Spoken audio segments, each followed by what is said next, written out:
नमस्कार दोस्तों। आज की तारीख है 26 जून 2021। आज का जो दिन है शनिवार है। साइंस का टर्म होता है। साइंस में आज को टॉपिक आपको पहले ही बताया गया था, प्रकाश, लेंस और दर्पण। ये स्टार्ट कर रहे हैं। थोड़ा सा लंबा टॉपिक है। इसमें हमारे क्वेश्चन बैंक में इससे रिलेटेड काफी क्वेश्चंस हैं, तो उनमें से इंपॉर्टेंट क्वेश्चन हम डिस्कस करेंगे। 2-3 सेशन इस पे लेंगे, क्योंकि ये पूछा भी जाता है अक्सर यूपीएससी में भी, यूपीपीएससी में भी, और आरओ या कोई भी एग्जाम जो इसका होता है उसके लिए इंपॉर्टेंट है। पहला क्वेश्चन इसमें मिसलेनियस क्वेश्चन है, तो प्रकाश के बारे में और दर्पण के बारे में विशेषता आज बात होगी। लेंस के बारे में आज बात शायद ना हो।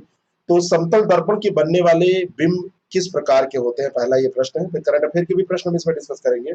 सफलता बैच हमारा स्टार्ट हो चुका है, उसमें जो लोग पार्टिसिपेट अभी भी करना चाहते हैं कर ले। जिन लोगों की कुछ समस्याएं थी उनसे मैं डायरेक्टली बात कर रहा हूँ। ईएमआई एक्चुअली जो होता है उपलब्ध, ईएमआई का ऑप्शन होता है क्रेडिट कार्ड पे। अब क्रेडिट कार्ड नहीं है तो उसमें प्रॉब्लम तो होगी, क्योंकि ईएमआई क्रेडिट कार्ड पे ही होता है। कोई भी कंपनी आपको डेबिट कार्ड पे ईएमआई जल्दी नहीं देती है, क्रेडिट कार्ड की ईएमआई ही होती है। तो देखता हूँ जो भी है। समतल दर्पण से बनने वाले बिंब किस प्रकार के होते हैं, पहला प्रश्न है। तो समतल दर्पण से जो बिंब बनता है वो क्या होता है, वास्तविक नहीं होता है, वो वर्चुअल होता है, आभासी होता है। जैसे समतल दर्पण पे आप अपना चेहरा देखते हैं तो कैसा होता है, वो आभासी ही तो होता है, क्योंकि परावर्तित किरणें किसी एक बिंदु पर मिलती नहीं वरन बिंब से क्या होती हैं, डाइवर्ज हो जाती हैं। तो वो आभासी होता है, ये ध्यान रखिएगा।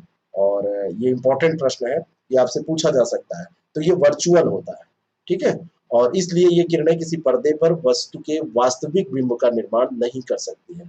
तो वास्तविक नहीं कर सकती क्योंकि क्या होता है, ये बिंब से अपसृत होती हुई प्रतीत होती है, कहीं पर ये मिलती नहीं है, तो आभासी मिलता है इसका भी। एक और पॉलिश की गई कांच की प्लेट कहलाती है। जैसे कांच की प्लेट है, एक तरफ उसको पॉलिश कर दिया गया, तो आप एक कांच की प्लेट लीजिए, उसको एक तरफ जब पॉलिश कर दिए तो आपका चेहरा आईना की तरह वो ये यूज कर सकते हैं, आपका चेहरा इसमें दिखने लगेगा। तो ये क्या कहलाता है, ये आपका होता है समतल दर्पण। इसी को तो दर्पण कहते हैं, जिसमें आप चेहरा देखते हैं। तो समतल दर्पण यही होता है, ठीक है। दर्पण दो प्रकार के, एक समतल दर्पण होता है, दूसरा दूसरा कौन सा दर्पण होता है, यहाँ पे दूसरा क्या दिया, गोलीय दर्पण, ठीक है।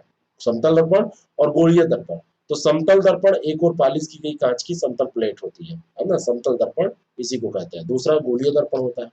अगला प्रश्न है, प्रकाश एक विद्युत चुंबकीय विकिरण है, कोई इसमें समस्या? बिल्कुल सही बात है, आप अपना उत्तर दीजिए, हो सकता है मैं गलत बता रहा हूँ। और दूसरा है कि प्रकाश का मूल कण फोटान है। तो प्रकाश का मूल कण फोटान ही होता है, ये अलग से भी प्रश्न बनता है। तो ये भी बात सही है, दोनों के दोनों स्टेटमेंट यहाँ पर सही है। प्रकाश एक विद्युत चुंबकीय विकिरण है, इसकी तरंगदैर्घ्य दृश्य सीमा के भीतर ही होती है। ये भी ध्यान रखिएगा, दृश्य सीमा के भीतर होती है इसकी तरंगदैर्घ्य, अलग से ये प्रश्न बन सकता है। और तरंगदैर्घ्य के विकिरण को ही प्रकाश कहते हैं। अगर हम तकनीकी भाषा में देखें, किसी भी तरंगदैर्घ्य का जो विकिरण होता है, प्रकाश का मूल कण ही फोटान कहलाता है। 4 प्रश्न आपके यहाँ से तैयार हो गए। ये अलग अलग प्रश्न आपसे पूछे जाते हैं। आभासी प्रतिबिंब को पर्दे पर प्राप्त किया जा सकता है, क्या सही है? आभासी प्रतिबिंब को पर्दे पर आप प्राप्त कर सकते हैं? नहीं प्राप्त कर सकते। आभासी प्रतिबिंब को आप पर्दे पर प्राप्त नहीं कर सकते। वस्तु के प्रतिबिंब की लंबाई तथा उस वस्तु की लंबाई के अनुपात को प्रतिबिंब की रेखीय आवर्धन, प्रतिबिंब का रेखीय आवर्धन कहते हैं। ये बात बिल्कुल सही है। नहीं, जो रेशियो होता है length of the image to the object and the length of the image, length of the object जो होता है ना, जो ऑब्जेक्ट का लेंथ होता है और जो लेंथ होता है इमेज का, तो उनका जो रेशियो होता है उसको क्या कहते हैं, ये पूछा जा रहा है ना। तो इसको क्या कहते हैं, रेखीय आवर्धन, लीनियर मैग्निफिकेशन इसको कहते हैं, ठीक है। तो यहाँ पर दूसरा ये बिल्कुल सही है, लेकिन पहला ऑप्शन यहाँ पर गलत है, क्योंकि आभासी प्रतिबिंब को पर्दे पर नहीं प्राप्त किया जा सकता। वास्तविक प्रतिबिंब को पर्दों पर प्राप्त किया जा सकता है, और वस्तु के प्रतिबिंब की लंबाई तथा उस वस्तु की लंबाई के अनुपात को प्रतिबिंब का रेखीय आवर्धन कहते हैं, ठीक है। तो ये ध्यान रखिएगा। अगला जो प्रश्न है, प्रतिबिंब दो प्रकार के होते हैं, एक वास्तविक प्रतिबिंब, एक आभासी प्रतिबिंब। इसमें कोई दो राय नहीं है, दो प्रकार के प्रतिबिंब होते हैं, बिल्कुल सही बात है। पहला तो ये बिल्कुल सही है। और किसी बिंदु से चलने वाली प्रकाश किरणें परावर्तन या अपवर्तन के बाद जिस बिंदु पर मिलती हैं उस बिंदु का आभासी प्रतिबिंब होता है। जो वो होता है बिंदु होता है जिस बिंदु पर मिलती है, वह उस बिंदु का आभासी प्रतिबिंब होता है। यहाँ पे मैं आपको बताना चाहता हूँ कि जब प्रकाश किरणें परावर्तन या अपवर्तन के बाद किसी बिंदु पर जहां पे मिलती हुई नहीं, फैलती हुई प्रतीत होती है, मिलती हुई नहीं फैलती हुई, वो वहां पर आभासी प्रतिबिंब बनाती है, वो उसका आभासी प्रतिबिंब होता है। तो दूसरा गलत है, पहला सही है। ए ऑप्शन इसका बिल्कुल करेक्ट हो जाएगा, जहां पर ये फैलती हुई प्रतीत होती है, ना कि मिलती हुई। अगला जो प्रश्न है, कोई समस्या हुआ करे तो इसको ग्रुप में डिस्कस कर लिया कीजिए। जो आप लोगों का ग्रुप बना है, ग्रुप में फालतू बातें कम किया कीजिए। जो टॉपिक आपने आज पढ़ा, कल तक उसको डिस्कस कर लीजिए। कोई कंफ्यूजन किसी को हो, कंफ्यूजन तब होता है जब पढ़ाई करते हैं आप लोग। जब पढ़ाई नहीं होगी कोई कंफ्यूजन नहीं होता है। सबसे कम कंफ्यूजन होता है जो सबसे कम पढ़ता है, सबसे ज्यादा कंफ्यूज वो रहता है जो सबसे ज्यादा पढ़ता है। ये सब नियम याद रखिएगा, है ना। No knowledge no confusion, more knowledge more confusion, ये सब कहावत आपने सुनी होगी। कल टेस्ट है ना। सही से टेस्ट दीजिएगा आप लोग। ये मान के चलिए कि जो पेपर आएगा वो अच्छा पेपर ही आएगा। पिछला जितना पढ़ा है महीने भर का सब पूछा जाएगा, और इस महीने का ये अंतिम टेस्ट होगा। जुलाई का एडमिशन मंडे से स्टार्ट होगा। मंडे ट्यूसडे 2 दिन का टाइम उसके लिए रहेगा। कल फाइनल बन जाएगा और मंडे से वो स्टार्ट हो जाएगा। और उसमें अगर ठीक ठाक संख्या उसमें हो गई तो जुलाई से क्लासेस स्टार्ट हो जाएंगी, नहीं तो सबका पैसा वापस कर देंगे। ये भी हो सकता है ना। क्योंकि जो हमारी वो थी वो तो नहीं पूरी हो पाई है। एक लोगों ने मुझे मैसेज किया कि सर बंद मत कीजिएगा, फीस कितनी भी बढ़ा दीजिए, सर 500 रुपए महीने दे देंगे। अरे आप 500 रुपए महीने दे देंगे, इन्हीं में से है। अब जिसने भी किया हो, अब वो चाहे मतलब ठीक है, मैं उनका नाम नहीं लूंगा। तो बंद नहीं करना है, चाहे 500 रुपए सर आप कर दीजिए। 500 सब लोग इसका नहीं देंगे, 500 रुपए मैं करूंगा भी नहीं। जरूरत पड़ी तो जो भी मैं होगा मैं आप लोगों से डिस्कस कर लूंगा, क्योंकि एक स्टाफ को मैंने इसमें बहुत उससे मतलब मना के कहा था कि चलिए आप ये सब काम करिए और अपने हिसाब से इसको करिए, देखा जाएगा। उसका मैंने इसी पे काम सेट किया था, तो उसकी उम्मीद थी कि अगले महीने कुछ हो जाएगा। मैं अपने में तो सब कॉम्प्रोमाइज कर सकता हूँ, दूसरे में मैं क्या करूँ, उसको तो मेरे जेब से मेरा जाता है। तो पूर्ण आंतरिक परावर्तन एक प्रकाशीय घटना है। एक क्या है? प्रकाशीय घटना है। तो पूर्ण आंतरिक परावर्तन प्रकाशीय घटना है, बिल्कुल सही है। और प्रकाशीय तंतुओं का कार्य पूर्ण आंतरिक परावर्तन के सिद्धांत पर आधारित है, तो ये भी बिल्कुल सही है। जो टोटल इंटरनल रिफ्लेक्शन होता है, इसके बारे में बहुत सारा प्रश्न पूछा जाता है आपसे, और ये परावर्तन के सिद्धांत पर आधारित है, ध्यान रखिएगा। रिफ्लेक्शन की बात हो रही है ना, तो परावर्तन के सिद्धांत पर ये आधारित है। ठीक है, तो दोनों के दोनों स्टेटमेंट यहाँ पर सही है। और इससे ज्यादा डिटेल में आपसे नहीं पूछा जाएगा। एक क्रांतिक कोण का इसमें कंसेप्ट दिया हुआ है, ये हो सकता है आपसे पूछ लिया जाए, लेकिन बहुत कम उम्मीद है, बहुत कम उम्मीद है ना, क्योंकि ये कोई सब्जेक्ट का पेपर आपका नहीं है। दृश्य प्रकाश में लाल रंग का अपवर्तनांक सबसे अधिक होता है। दृश्य प्रकाश में लाल रंग का अपवर्तनांक सबसे अधिक नहीं, सबसे क्या होता है, सोच के बताइएगा। सबसे कम अपवर्तनांक होता है, तो पहला गलत है। बैगनी रंग की तरंगदैर्घ्य सबसे कम होती है। बैगनी रंग की तरंगदैर्घ्य सबसे कम होती है, ये बात बिल्कुल सही है। बिग ब्योर आपको पता है ना, दृश्य प्रकाश में लाल रंग का अपवर्तनांक सबसे कम और बैगनी रंग का सबसे अधिक होता है अपवर्तनांक। और बैगनी रंग की तरंगदैर्घ्य कम होती है, लाल रंग की तरंगदैर्घ्य सबसे ज्यादा होती है। ये कहा जाए तो सही है, एक दूसरे के उल्टे हो जाएंगे बिग ब्योर। तो वायलेट और रेड एक दूसरे के विपरीत छोर पे आते हैं ना, तो दूसरा यहाँ पर सही है, पहला गलत है। केवल दो यहाँ पर सही हो जाएगा। अगला प्रश्न है, किसी माध्यम का अपवर्तनांक भिन्न भिन्न रंगों के प्रकाश के लिए भिन्न भिन्न होता है। इसमें कोई दो राय नहीं, पहला तो सही है। अलग अलग रंगों के लिए अलग अलग, और ताप के बढ़ने के साथ अपवर्तनांक का मान बढ़ता जाता है। मैं आपसे ये बताना चाहता हूँ कि ये कुछ संबंध याद रखिएगा। यहाँ पे दूसरा स्टेटमेंट सही है गलत पहले आप लोग टिक कीजिए, तब मैं उत्तर बताऊं। ताप के बढ़ने के साथ अपवर्तनांक का जो मान होता है वो मान कम होता चला जाता है। जैसे जैसे टेम्परेचर इंक्रीज करेगा, जो अपवर्तनांक का मान है वो कम होगा। तो दूसरा गलत है, पहला सही है। ए ऑप्शन इसका बिल्कुल करेक्ट हो जाएगा। नेक्स्ट क्वेश्चन, अगला जो प्रश्न है, आपतित किरण व अविलंब के बीच के कोण को परावर्तन कोण कहते हैं। क्या ये सही है? आपतित किरण और अविलंब कोण के बीच के कोण को परावर्तन कोण, सोच के बताइए। अविलंब एवं परावर्तित किरण के बीच के कोण को आपतन कोण कहते हैं। ये उल्टा लिखा हुआ है, एक दूसरे के विपरीत, यहाँ दोनों के दोनों यहाँ पे गलत है। डी ऑप्शन इसका करेक्ट हो जाएगा। आपतित किरण व अविलंब के बीच के कोण को आपतन कोण कहते हैं, और जो दूसरा दिया हुआ है आप, है ना, वो होगा परावर्तन कोण। ठीक है, ये जो अविलंब एवं परावर्तित किरण के बीच, ये परावर्तन कोण। आपतित के बीच ये आपको आपतन, परावर्तित किरण हो रही है तो परावर्तन हो जाएगा। दोनों उल्टा लिखा हुआ था, तो डी सही है। इसमें कोई भी इसमें सही नहीं है। प्रकाश का परावर्तन दो नियमों के अनुसार होता है। आपतित किरण, अविलंब एवं परावर्तित किरण एक ही समतल में हो, और आपतन कोण का मान परावर्तन कोण के बराबर हो। इस तरीके से ज्यादा डिटेल में बच जाए। जो किरण परावर्तक तल पर आकर मिलती है, गिरती है, उसे क्या कहते हैं? तो जो किरण परावर्तक तल पर आके गिरेंगी, परावर्तक तल पर गिर रही है, ये ध्यान रखिएगा, है ना। कोई जो रे है, जो किरण है, वो आके गिर कहाँ रही है? वो रिफ्लेक्टिंग प्लेन पर गिर रही है, परावर्तक तल पर आके गिर रही है, तो उसको हम आपतित किरण कहते हैं। आपतन हो रहा है उसका। जो किरण परावर्तक तल पर आकर गिरती है उसको हम आपतित किरण कहते हैं। आपतित किरण, है ना, इंसिडेंट रे कहते हैं उसको। और परावर्तित जो किरण होती है, जो किरण परावर्तन के पश्चात वापस उसी माध्यम में लौट आती है, परावर्तन तल पर नहीं गिरती, परावर्तन के बाद वही लौट आती है, तो उसको परावर्तित किरण कहते हैं। और जो जाके परावर्तक तल पर गिरती है उसको आपतित किरण कहते हैं। प्रकाश का परावर्तन वस्तु की सतह पर पड़ने वाली प्रकाश किरणों के आने की प्रक्रिया है, आने की प्रक्रिया है। परावर्तन हो रहा है, परावर्तन जाने की प्रक्रिया होती है, तो पहला तो गलत हो गया। देखिए कितनी छोटी छोटी बातें हैं, ध्यान से क्वेश्चन पढ़ना है केवल, आपको बहुत बड़ा मतलब यहाँ साइंटिस्ट नहीं बनना है। समतल दर्पण प्रकाश का सबसे अच्छा परावर्तक माना जाता है, इसमें कोई दो राय नहीं। बी ऑप्शन इसका बिल्कुल करेक्ट हो जाएगा। प्रकाश का परावर्तन वस्तु की सतह पर पड़ने वाली प्रकाश किरणों को वापस भेजने की, परावर्तन हो रहा है, रिफ्लेक्शन हो रहा है, रिफ्लेक्ट हो रहा है, लग नहीं रहा है शब्द से कि दूर जा रहा है।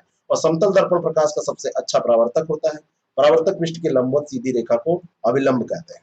नेक्स्ट क्वेश्चन, जब प्रकाश की किरणें एक माध्यम से दूसरे माध्यम में प्रवेश करती हैं तो उनके पथ में परिवर्तन को क्या कहा जाता है?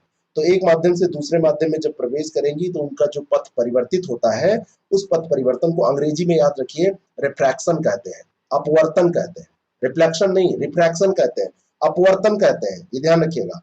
जैसे प्रकाश की किरणें हैं, प्रकाश की किरणें एक माध्यम से दूसरे माध्यम में प्रवेश की तो उनके पथ में जो परिवर्तन आता है, इस घटना को अपवर्तन कहते हैं। अपवर्तन, उनका पथ जो परिवर्तित हो रहा है उसके कारण से जो उसमें परिवर्तन हो रहा है, तो उसको अपवर्तन कहा जाता है, ठीक है ना। और प्रकाश की चाल माध्यम के अपवर्तनांक पर निर्भर करती है, क्या उसका अपवर्तनांक है उसी पर, ये भी प्रश्न बनता है।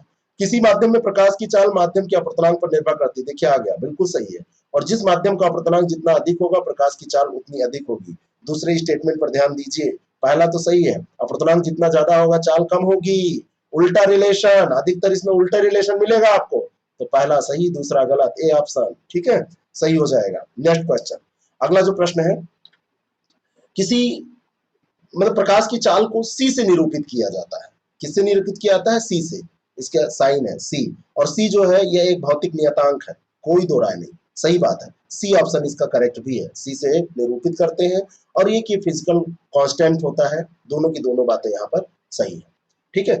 स्पीड ऑफ लाइट की बात हो रही है प्रकाश, और ये निर्वात में इसका सटीक मान क्या होता है ना, 3 लाख किलोमीटर प्रति सेकंड कह दिया जाता है इसको इन जनरल, लेकिन ये होता है 2,99,000, मतलब ये अगर इसको किलोमीटर में व्यक्त करेंगे तो 2,99,792 दशमलव में ये आ जाएगा, जबकि ये मीटर में लिखा हुआ है, तो 1 किलोमीटर में 1000 मीटर, तो 3 स्थान ये बढ़ जा रहे हैं।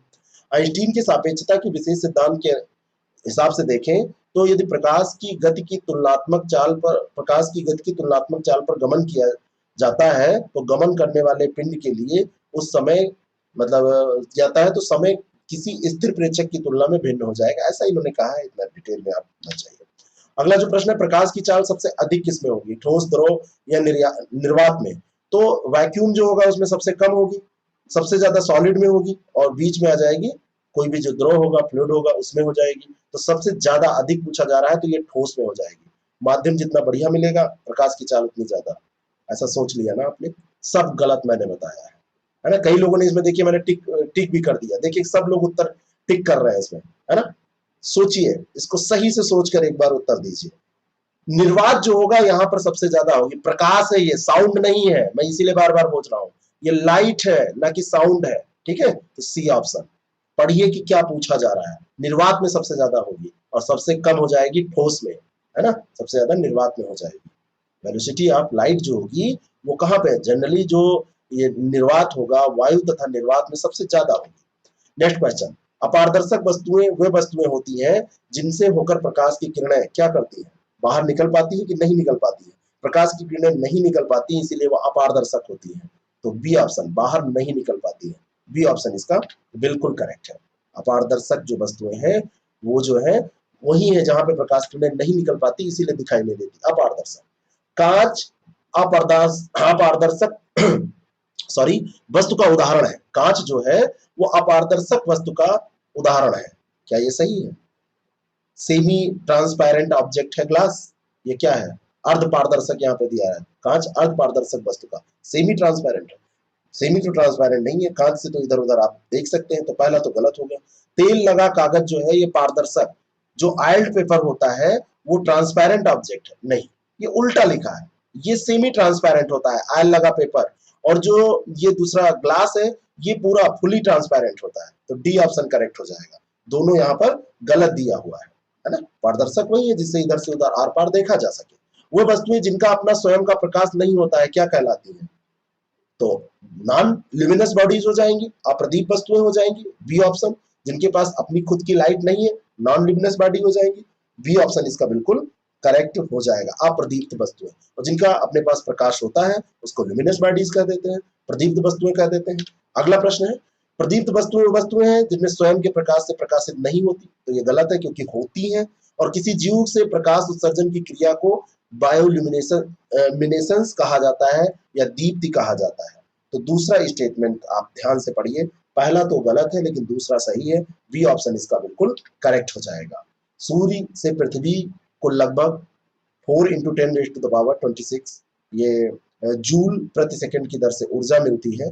तो यहाँ पर ये ध्यान रखिएगा कि रात्रि के समय जब हम जुगनुओं को टिमटिमाते हुए देखते हैं, किसी जीव से प्रकाश उत्सर्जन होते हुए देखते हैं, तो इसको जीव दीप्ति या बायोल्यूमिनेसेंस कहा जाता है। प्रकृति में इसके बहुत सारे एग्जाम्पल आपको मिल जाएंगे। हजारों वर्षों में समुद्री यात्रा अनुभव करते हम लोग आए हैं। कभी कभी जब नाव की पतवार समुद्री पानी पर चोट करती है तो पानी में अचानक क्षणिक प्रकाश भी पैदा होता है। मतलब ये कहानी जो ये लिखी जा रही है याद हो जाएगी आपको। तो ये जो प्रकाश है ये क्या है? ये बायोल्यूमिनेसेंस का उदाहरण है। तो ये दूसरा इसमें सही है, पहला गलत था। प्रकाश ऊर्जा का ही एक रूप है, इसमें कोई दो राय है? प्रकाश ऊर्जा का एक रूप है, कोई दो राय नहीं है, प्रकाश ऊर्जा का ही रूप है। और इसकी जो तरंगदैर्ध्य है ये 3900 एंगस्ट्रॉम से 7800 एंगस्ट्रॉम के बीच में होती है। ये भी बात सही है, सी ऑप्शन इसका बिल्कुल करेक्ट है। अलग से भी ये प्रश्न आपसे पूछा जा सकता है। करंट अफेयर के प्रश्नों को हमको देखना है। सफलता कार्यक्रम में इतिहास और भूगोल की कक्षाएं इस समय चल रही हैं। आप लोगों को मैंने मैसेज एक करवाया था कि आप जो लाइव क्लासेस हैं उनका टाइम रख लीजिए। कल कोई क्लास नहीं आएगी। नोट्स जो अभी तक आपको नहीं मिले हैं सब कल अपडेट कर दिए जाएंगे। मैंने ऐसा सोचा है कि धीरे धीरे दिए जाएं। बाकी आप लोग उसको तरीके से पढ़िए, चैप्टर वाइज मैं उसको दे रहा हूँ। एक चैप्टर देखिए, उसको पढ़िए, फिर उसके क्वेश्चन फिर प्रोवाइड कराऊंगा और लगातार उसका टेस्ट, यानी कि दिमाग में आपके बने रहे। आज पढ़ा, कल देखा, फिर क्वेश्चन किया, फिर क्लास पे गए, पूरा एक तैयारी करनी है। यहाँ खाना पूर्ति नहीं करनी है, ठीक है ना। अभी उसकी फीस जो रखी गई है अभी कम रखी गई है, आगे उसकी फीस को जो डिस्काउंट उसमें आ रहा है उसको हटाया जा सकता है, ये ध्यान रखिएगा, ठीक है। हाल ही में किसे सेंट्रल यूरोपियन यूनिवर्सिटी सीईयू के प्रतिष्ठित ओपन सोसाइटी पुरस्कार 2021 से सम्मानित किया गया? किसे सम्मानित किया गया?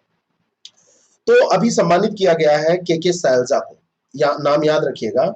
ये ओपन सोसाइटी पुरस्कार है 2021 का, और ये केरल की पूर्व स्वास्थ्य मंत्री रही हैं के सैलजा। उनको इस पुरस्कार से सम्मानित किया गया है। सेंट्रल यूरोपियन यूनिवर्सिटी का सर्वोच्च सम्मान है। महामारी के दौरान उन्होंने नेतृत्व प्रदान किया आम लोगों के जीवन रक्षा के लिए। उन्होंने समुदाय आधारित सार्वजनिक कार्यों उनमें मदद की, उसको संभाला, तो इस कारण से इनको दिया गया है। अगला जो प्रश्न है, हाल ही में दिल्ली सरकार ने किस ओलंपिक पदक विजेता को दिल्ली खेल विश्वविद्यालय का पहला कुलपति नियुक्त किया है? बहुत बड़ी पोस्ट, और ये नियुक्ति किया है कल्लम मल्लेश्वरी का। कल्लम मल्लेश्वरी की जो नियुक्ति की गई है ये दिल्ली सरकार ने की है, और ओलंपिक पदक विजेता ये है। दिल्ली खेल विश्वविद्यालय में इनकी नियुक्ति की गई है, ठीक है। और एथलीट बनाना, प्रशिक्षित करना ये विश्वविद्यालय का उद्देश्य है, ठीक है। और इनका जो है 110 किलोग्राम 130 किलोग्राम भार उठाकर इन्होंने इतिहास रचा था सिडनी ओलंपिक में, और ये इंपॉर्टेंट है, ध्यान रखिएगा। अगला जो प्रश्न है भारोत्तोलक है। नशीली दवाओं की दुरुपयोग और अवैध तस्करी के खिलाफ अंतर्राष्ट्रीय दिवस किस तिथि को मनाया जाता है? कई लोग कहते हैं कि ये बहुत दिवस हम लोग डिस्कस करते हैं, दिवस के बहाने क्या क्या डिस्कस करते हैं ये पता है? बी ऑप्शन इसका करेक्ट है। अब आगे चलिए बात करते हैं। 26 जून की जो तारीख है, ग्वांगडोंग में लिन जोक्सू द्वारा अफीम व्यापार को समाप्त करने के उपलक्ष्य में इसको मनाने के लिए ये चुन लिया गया था। ड्रग्स और अपराध पर संयुक्त राष्ट्र कार्यालय यूएनओडीसी संयुक्त राष्ट्र का एक अंग है। अब ये कैसे पता चलता?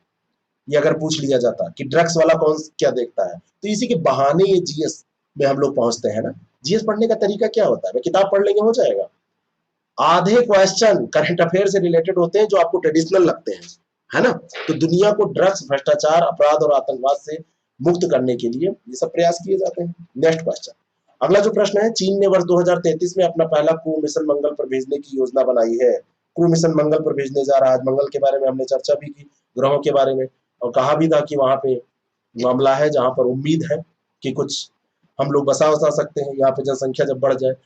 मई 2021 में चीन द्वारा मंगल ग्रह पर रोबोटिक रोवर उतारने के बाद इस योजना का खुलासा किया गया। तो दोनों की दोनों बातें यहाँ पर सही है, सी ऑप्शन इसका बिल्कुल करेक्ट है, चीन ऐसा कर रहा है।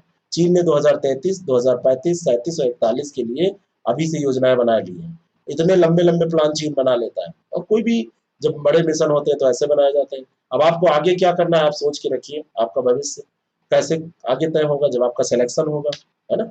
नाम तो आप सोच लेते हैं बच्चे का क्या रहेगा, लेकिन कैसे वो आएगा उसके पहले ये सब सोचिए। भारत का पहला स्वदेशी एयरक्राफ्ट कैरियर आईएनएस विक्रांत किस वर्ष सेवा में प्रवेश करेगा? आईएनएस विक्रांत जो है इसको प्रवेश कराया जा रहा है 2022 में, है ना। रक्षा मंत्री जो हमारे राजनाथ सिंह है उन्होंने कहा है कि पहला स्वदेशी विमान वाहक पोत है, 2022 में कमीशन ये होगा। और ये जो विमान वाहक पोत है इसको भारतीय नौसेना के लिए कोच्चि केरल में कोचीन शिपयार्ड द्वारा विकसित किया जा रहा है, और ये भारत में बनने वाला पहला एयरक्राफ्ट कैरियर होगा, ठीक है। और ये जो शब्द है ये आईएसी का आदर्श वाक्य जो है ये जयमा समयुद्धि स्पर्धा, ये ऋग्वेद से लिया गया है, ये इंपॉर्टेंट है। जयमा समयुद्धि स्पर्धा ये ऋग्वेद से लिया गया है। 1999 से काम इस पे डिजाइन पे हो रहा था, 2009 से इसको शुरू किया गया बनाना, 2011 में सूखी गोदी से बाहर निकाला गया, अब 13 से लॉन्च किया गया इसको फिर से, अब फिर ऐसे काम ये चल रहा है। मतलब ये लंबा समय होता है, कोई छोटी मोटी चीज तो है नहीं। पोसोन उत्सव किस देश में मनाया जाता है? पोसोन उत्सव मनाया जाता है श्रीलंका में, ये ऑप्शन इसका बिल्कुल करेक्ट है। और ये श्रीलंकाई बौद्धों द्वारा 3वीं शताब्दी ईसा पूर्व में श्रीलंका में बौद्ध धर्म के आगमन का जश्न वाला एक वार्षिक उत्सव होता है, तो बौद्ध धर्म से ये रिलेटेड है। और मेहताले पर्वत पर जो बौद्ध मठ वहां पर स्थित है वही इसका केंद्र स्थल होता है। और अरहत महिंद्रा थेरो इसी स्थान पर थेरो ने श्रीलंका के राजा को बौद्ध धर्म का उपदेश दिया था, इसलिए ये इंपॉर्टेंट है। अगला जो प्रश्न है, हाल ही में किस भारतीय नेता ने US India strategic partnership forum द्वारा आयोजित ग्लोबल इन्वेस्टर मीट को संबोधित किया है? तो ये जो सबमिट हुई है या मीट हुई है इसको संबोधित किया है निर्मला सीतारमण, हमारी वित्त मंत्री ने किया है, काम ही उनका है ये। लेकिन अधिकतर पीएम मोदी चले जाते थे, अब इस समय वो थोड़ा सा आराम कर रहे हैं, ठीक है। तो ये निर्मला सीतारमण ने किया है। और भारत में राजकोषीय घाटा की बात इसमें की गई, तो 2020-21 में 9.3% था, और संशोधित जो अनुमान लाए गए वित्त मंत्रालय द्वारा तो 9.5%। ये संशोधित बजट अनुमानों में वित्त मंत्रालय द्वारा अनुमानित 9.5% से कम निकला था, ये इंपॉर्टेंट है, ठीक है ना। तो जो निकला ये 9.3, ये अनुमान ये था 9.5 का। US India strategic partnership forum की बात करें तो ये गैर लाभकारी संस्था है। 2017 में भारत अमेरिका द्विपक्षीय और रणनीतिक साझेदारी को मजबूत करने के उद्देश्य से इसको शुरू किया गया था। और इसका उद्देश्य क्या है? नीति संवर्धन द्वारा दोनों देशों के बीच में आर्थिक और वाणिज्यिक संबंधों को मजबूत करना, ठीक है। आगे बढ़ते हैं। कौन सा देश अंतर्राष्ट्रीय सौर गठबंधन फ्रेमवर्क समझौते में संशोधन लागू होने के बाद इसकी पुष्टि करने वाला पहला देश बन गया? तो इसकी पुष्टि करने वाला जो पहला देश बना है वो डेनमार्क है। किसने किया पुष्टि इसकी? डेनमार्क ने। 8 जनवरी 2021 को संशोधन लागू किए गए, उसके बाद डेनमार्क अंतर्राष्ट्रीय सौर गठबंधन फ्रेमवर्क समझौते की पुष्टि करने वाला पहला देश बना, है ना। 121 देशों का संगठन है। इंटरनेशनल सोलर अलायंस की बात की जाए तो भारत ने इसकी शुरुआत की थी। सदस्य इसके जो है धूप वाले देश हैं जो पूरी तरह या आंशिक रूप से कर्क और मेकर रेखा के बीच में स्थित है ना। और आईएससी का उद्देश्य क्या है? जीवाश्म ईंधन पर जो निर्भरता है उसको समाप्त करना, ऊर्जा कुशलता को बढ़ाना। पहली बार भारतीय प्रधानमंत्री जो हमारे नरेंद्र मोदी है नवंबर 2025 में वेम्बली स्टेडियम के भाषण के दौरान उन्होंने ये बात रखी थी कि धूप वाले देशों को मतलब उन्होंने कहा था वहां पे सूर्यपुत्र, जो धूप वाले देश है उनको सूर्यपुत्र कहा था। तो कोड मारने में तो बहुत तेज है। हाल ही में किस मिशन ने अपनी स्थापना के 6 साल पूरे किए हैं? स्मार्ट सिटी मिशन, अमृत योजना, प्रधानमंत्री आवास योजना। डी ऑप्शन इसका करेक्ट है, सभी के 6 साल पूरे हो गए। जब पहली गवर्नमेंट थी, पहली बार जब गवर्नमेंट बनी थी तभी इसको शुरू किया गया था, है ना। तो प्रधानमंत्री आवास योजना 25 जून 2015, और प्रधानमंत्री जो शहरी आवास योजना है, और ऐसे ही Atal mission for rejuvenation and urban transformation Amrut जो है, ये सब उसी समय के शुरू, सब 6 साल पूरे किए हैं, है ना। इन योजनाओं की शुरुआत 25 जून 2015 को कर दी गई थी। सब ने 25 तारीख को 6 साल पूरे कर लिया है। थोड़ा थोड़ा इनके बारे में याद रखिएगा। ये सब योजनाएं आजकल के पेपर में खूब पूछी जाती है इस समय। हाल ही में किसकी अध्यक्षता में नीति आयोग ने मोटापे की रोकथाम पर राष्ट्रीय सम्मेलन का आयोजन किया है? मोटापा बहुत बड़ी समस्या है, जिन लोगों का वेट ज्यादा है खाना कम कर दे, गले तक ना खाएं, वो पेट के ऊपर आने ही ना दें।